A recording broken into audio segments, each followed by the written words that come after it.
네, 재보궐선거가 이제 71일 앞으로 다가왔는데 여야의 움직임이 빨라지고 있죠.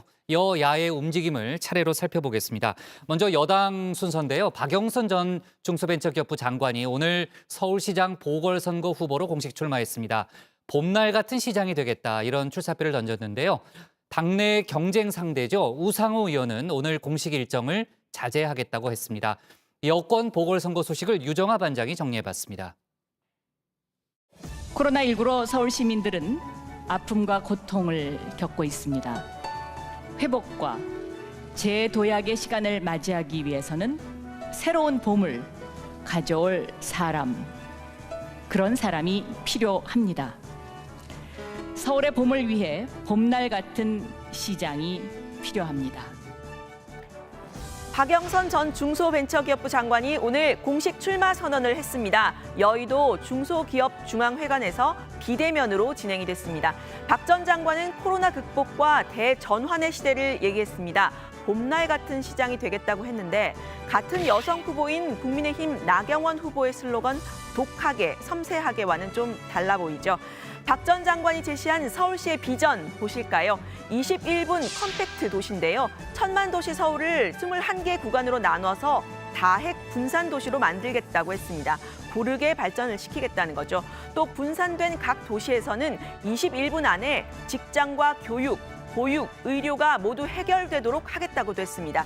출마 선언 장소인 여의도를 예로 들어서 설명했습니다. 국회의사당 앞 도로를 지하화하면서 다음처럼 바꾸려고 합니다. 이 안에서 스마트팜을 만들어서 여의도에 사는 분들이 채소를 가꾸고 타원형 도시를 돌아서 올라가면서 운동도 하고 산책도 하는 그러한 수직 정원 도시의 하나의 모델입니다. 장관직을 던지고 일주일 만에 출사표를 내건 박 전 장관, 준비 기간이 짧았다고 했습니다. 하지만 사실 서울시장 출마 이번이 4번째죠. 2011년 민주당 후보로 선출됐지만 고 박원순 당시 무소속 후보와 단일화를 했습니다. 2014년과 2018년에 연이어 출마를 했지만 당내 경선에서 고배를 마셨죠. 서울시장을 염두에 둔 지 벌써 10년이 된 셈입니다. 여러모로 이번 선거는 어느 때보다 여성 후보가 유리한 선거로 전망됩니다. 민주당의 또 다른 서울시장 후보 우상호 의원은 오늘 공식 일정을 잡지 않았다고 합니다. 상대 후보인 박 전 장관을 위해서 일부러 비켜드리겠다라고 했는데요. 아름다운 경선을 통해서 민주당과 대통령의 지지율 상승으로 이어지길 바란다고 했습니다.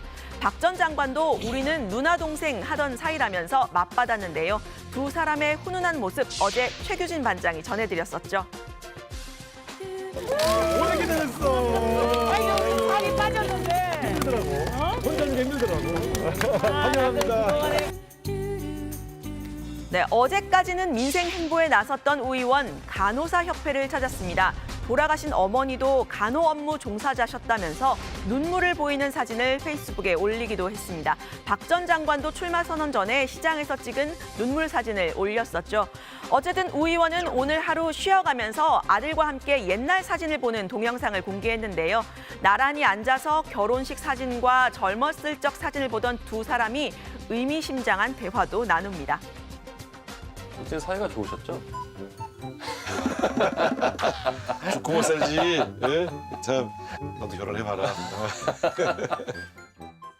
네, 그러면서 고 노무현 전 대통령, 문재인 대통령과 찍은 과거 사진도 공개를 했는데요. 노 전 대통령은 과거 본인의 지역구에 와서 강연을 했다고도 했습니다. 그리운 대통령 두 분 다 내가 좋아하는. 네, 최근에 박영선, 우상호 두 사람 모두 소위 친문 마케팅에 열을 올리고 있죠. 박 전 장관은 출마를 앞두고 이해찬 전 대표에게 인사를 했다는 글도 올렸습니다. 그런데 불과 2년 전에는 어땠을까요? 박영선 당시 의원은 당내 친문 세력들을 겨냥해서 순혈주의를 비판했습니다. 국민의당 소속 호남 의원이었던 손금주, 이용호 두 사람을 당에서 받아주지 않은 데 대한 거였죠. 그 전에는 문재인 당시 대선 후보의 이른바 양념 발언을 비판한 적도 있습니다. 양념, 이른바 여권의 강성 지지층을 빗댄 단어죠. 양념이라는 단어는 상처받은 사람에게는 상처에 소금 뿌리는 것과 같을 것이라고 한 겁니다. 당시 당내 경선에서는 안희정 후보를 도왔던 박 전 장관, 경선 단일화 이후에는 문재인 캠프의 공동 선대위원장을 맡아서 원팀으로 선거 승리에 기여했습니다. 사실 그 전에는 탈당 직전까지 간 적도 있었는데요. 당시 취재 기자 연결해 보겠습니다. 유정아 기자. 네, 국회에 나와 있습니다. 박영선 비대위원장은 기자회견을 열고 당무에 복귀했습니다. 마지막으로 자신을 죽이고 당을 살리라는 원로 고문님들의 간절한 요청으로 이 자리에 섰다면서 그렇게 말했는데요. 선후배 동료 의원님 그리고 국민 여러분께 진심으로 송구스럽게 생각합니다. 네, 5시도 아니고 4시 정치부 회의이던 시절을 좀 감안해 주시고요. 2년 전 우상호 의원 역시 박 전 장관과 똑같이 순혈주의를 비판했습니다. 우 의원 역시 친문 대 비문 이런 당내 구도 속에서 86그룹이라는 독자적인 세력으로 오래 활동해 왔습니다.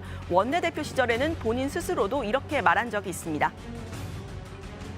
적어도 더불어민주당은 제가 원내대표로 있는 동안은 문재인 후보의 사당이다 이렇게 말할 수는 없을 것입니다. 제가 친노도 아니고 친문도 아니고요.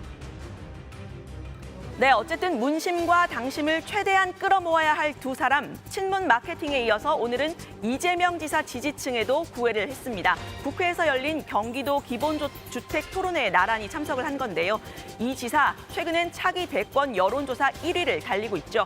오늘 토론회에는 범여권 의원 50명이 공동 주최자로 이름을 올렸습니다. 이 자리에 참석한 두 사람의 이야기도 한번 들어보시죠.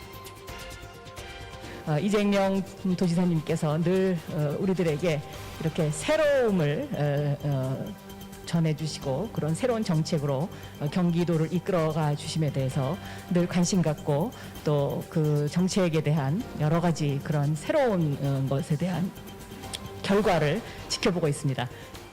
제가 서울시장이 되면 이제 서울시만의 정책이 갖는 한계가 있지 않습니까? 우리가 풍선 효과라고 하는데 수도권 지역에서 유사한 정책을 같이 공동으로 펴나가면 저는 훨씬 정책의 어떤 그 시너지 효과가 커질 것이라고 생각을 합니다. 네, 민주당은 3월 1일에 서울시장 후보를 확정할 예정입니다. 부산시장 후보는 11일에, 같은 달 11일에 결정이 됩니다. 자세한 소식 들어가서 더 이야기를 해보고요. 오늘 발제 이렇게 정리합니다. 박영선, 봄날 같은 시장 되겠다.